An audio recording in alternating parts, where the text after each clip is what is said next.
So the Dallas Mavericks are coming off of a 3-game losing streak right now, but I'm here to shed a little light on the positives. Now, I know a lot of people out there right now are being a bunch of doomers saying, season's over. Good friend Nathaniel is telling me to stop being a believer in this team. And I don't necessarily believe this team is going to win the NBA championship. I think that this 3-game losing streak is not like the end of the world. So if you don't know, the past 3 games we have played the Phoenix Suns twice and the LA Clippers yesterday as I'm recording this. So the Phoenix Suns right now are the hottest team in basketball. Right now they're off to a 12-game winning streak. And the LA Clippers have been one of the better teams in the league with one of the best players in the league this season in Paul George. And last game, we got lit up by Reggie Jackson. We got a couple of questionable calls, even though I personally agree with the call of an offensive foul on Jalen Brunson on this play. But that's not the biggest thing. The biggest thing so far has been the emergence of Kristaps Porzingis. Kristaps Porzingis has been the best player on either team the past 3 games. He was the best player on the court when we were playing the Suns. He was the best player on the court when we were playing the Clippers on both teams. He played better than Paul George, debatably. He played better than the Devin Booker and Chris Paul, except Chris Paul in both of the fourth quarters. Now, all 3 of these games that the Mavs lost were extremely winnable. We had leads going into the fourth quarter in both of the Phoenix Suns games, and we just kind of let that fall away. And I know a lot of that was, Mavs mistakes, but it was a lot. Also, you can give a lot of credit to the Phoenix Suns and more specifically Chris Paul throughout those games. And in the LA Clippers games, the Mavs always seem to be fighting right back into it, getting the lead down to like 2 or 3 points, but they could just never get over that hump of getting the lead back, even though we were winning at halftime. The second half, they just 6-10 point leads. It felt like the entire game. But back to Kristaps Porzingis. Kristaps Porzingis has been averaging over 20 points per game on insane efficiency. Now, last game against the Clippers, he wasn't really hitting his threes. I think he went 0 for 4 from behind the arc. But we saw something that we have never seen from a Kristaps Porzingis, and that was a repetition of post touches and post moves against defenders that he can bully in the post. Last game, we saw him bully Paul George in the post, one of the best defensive players in the league. Kristaps Porzingis realized I can use my 7'3" body and bully him in the post. He had a nice little. He likes that fadeaway a lot. He likes to settle for that fadeaway, but if he's settling for that fadeaway instead of these long 2s, like long 2 pull-up jump shots that he likes, I am more than willing to deal with a fadeaway in the Dirk spot. That's fine. If you want to fade away from the Dirk spot, be my guest. He's also throwing the ball at a much more efficient rate than we're used to because of these post touches. There was, in the game last night, there was like 5 or 6 possessions in a row where Kristaps Porzingis got a mismatch on a Reggie Jackson, on a Paul George, on Terrence Mann, it felt like every once in a while, on these smaller defenders that aren't 7'3" and however much he weighs. And he was able to do a spin move or a post move to get to the basket and get an easy layup. And that is all I've wanted from Kristaps Porzingis in these last 3 years with the Dallas Mavericks. All I've wanted. And to see him do this in the stretch has been really inspiring. And then there were times where Kristaps Porzingis would take a long 3 in the Clippers game. And it wouldn't go in because he went 0 for 4.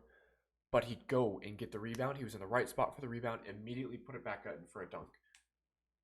Another thing, if the shot's not falling, get the rebound and go back up. And that's something Kristaps Porzingis has been kind of off and on about, is getting the rebound and going back up. But this, 3 games, he's been really good about getting a rebound and going straight back up with it and scoring the points. And that's why this 3-game losing streak for the Mavs is like, hey man, you're missing Luka Doncic. You're missing a top 7 player in the NBA. You just got Maxi Kleber back yesterday. He didn't look super good, but coming off a back injury, your first game, I'm not expecting him to go out there and shoot 15 threes and make 8. Reggie Bullock has been off from the behind the line, but I think that'll get better. Dorian Finney-Smith has been off from behind the line. Tim Hardaway Jr. had a rough game last night. So to only lose by like 6 or 7 points to this LA Clipper team, I would love to have won the game. Don't get me wrong, but I think that there's positives in this. I think you got to look at the positives in this, and the positives being Kristaps Porzingis. It looks like he is back to his New York Knicks days, and it looks like he might even be better than he was with the Knicks. Now, I'm not gonna lie to you. I wasn't tuning in every night to watch the Knicks in 2016 or in 2017 because I didn't want to sit there and watch the second worst team in the league play every night. So I don't know every single stretch of game from Kristaps, but at least from his Dallas Mavericks years, this has been the best like 5 or 6 game stretch we've seen out of him, and it doesn't look like it's like going away. Everything he's doing looks extremely sustainable. The post moves, the getting the rebounds, and he's always been a pretty below average rebounder, but in this little stretch, now I'm completely going off the stretch, he's been really good. Now Kristaps Porzingis has had a lot of doubt in his area the past couple of years with Dallas Mavericks. His name's been in trade rumors. He's been asked to be traded allegedly, but I think the Jason Kidd move, while not my favorite move, was a really good move to unlock the Kristaps Porzingis because in the playoffs last year we saw him kind of just sit in the corner, sit outside the 3-point line, and not be super involved in the offense and not super involved on the defense. And when you're not doing that, you're not getting the best version of Kristaps Porzingis. And if he is able to incorporate this with Luka Doncic coming back, hopefully tomorrow, I suspect he'll be back tomorrow, then this team is going to be really, really good, and that's going to be one of the better 1-2 punches in the league. Now, it won't be the best 1-2 punch in the league because you still have Kevin Durant and James Harden and Steph and Draymond and LeBron and Anthony Davis and Jimmy and Bam. But it's going to be a formidable team that you won't want to see in the playoffs. And honestly, I think if we have Luka Doncic in the past 3 games, we win all 3 of those games. Boy, that's purely speculation, and there's no proof behind that. However, the only downside that you can see with the Kristaps Porzingis play is that he has done this for the past few years. When Luka has gone down, Kristaps' numbers have gone up dramatically. He's been playing like this when Luka goes down every single time.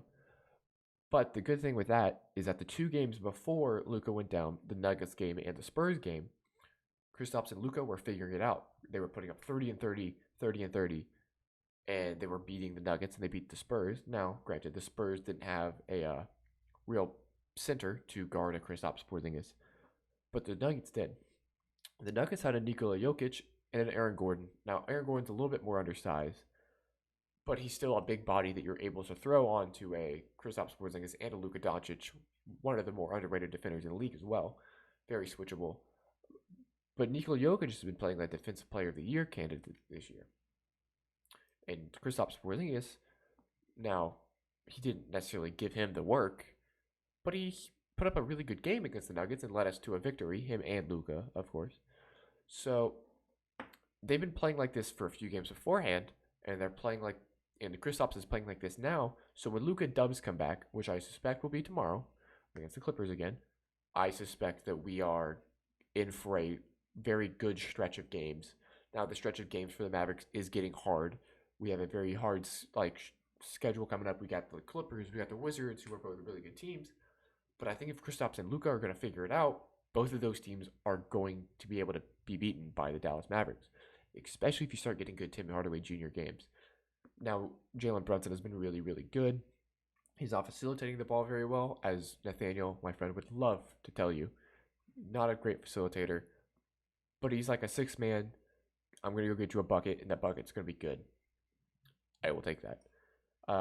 Tim Hardaway Jr. is the streakiest player in the NBA. Absolute streakiest player. You're going to get one good game, and it's going to be like Tim Hardaway Jr. is the second coming of Jesus Christ. And then you're going to get a bad Tim Hardaway Jr. game. And Tim Hardaway Jr. is going to look like if I was out there and I had the green light, and I felt like I had the green light anywhere on the court, anywhere inside our half of the court, I had the green light and I was going to shoot it. And he doesn't do a whole lot defensively. Dorian Finney-Smith has been off. Dwight Powell is still starting.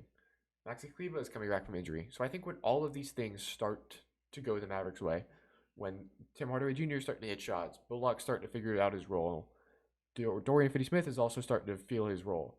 Maxi's getting back into health. And then you got Luka and KP playing like this.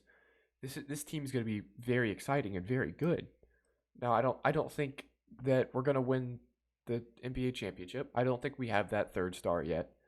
But I think our 2 stars are emerging, and we have a very good 6th man. We have 3 ND players. We have a good backup center who is starting right now, who needs to be on the backup. And then everything else I think will figure itself out. And if this stays, and we are able to get good Tim, good Dorian, good Bullock, the team is going to be very good. I would not be surprised if they were fighting for one of the higher seeds, even though they just went on a 3-game losing streak. There is good things to see in this team. You just got to look for them. Thank you guys for watching. I'll be back next time.